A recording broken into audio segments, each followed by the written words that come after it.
আজকে বাংলাদেশ জামায়াত ইসলামী তার নিবন্ধন ফিরে পেল এবং প্রতীকের ব্যাপারটিও ইলেকশন কমিশনের সামনে রেফার করা হলো আদায় সমস্যা।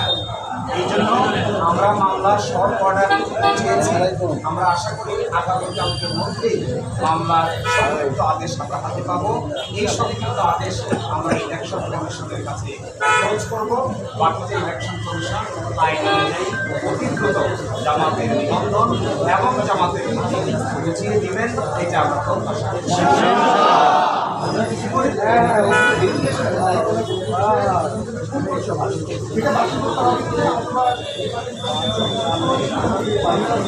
যে আজকে ডাইরেকশন দিয়েছেন আব্দুল্লাহ, সেই ডাইরেকশনে বলছেন জামাতের রেজিস্ট্রেশন এবং অন্য কোনো ইস্যু যদি ইলেকশন কমিশনের সামনে থাকে তাহলে যদি ইলেকশন কমিশনের যদি ডিসকাস করে এই অন্য ইস্যু বলতে আমরা বোঝাচ্ছি এটি হল সংক্রান্ত ইস্যু।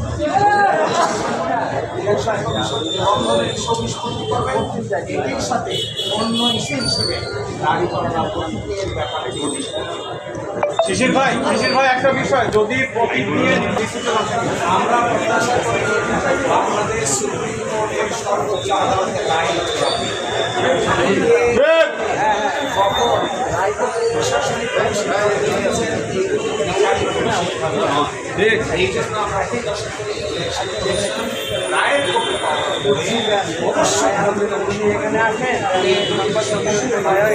দিবেন এবং আমাদের প্রত্যাশা কার্যক্রম এটাই আমরা গভীরভাবে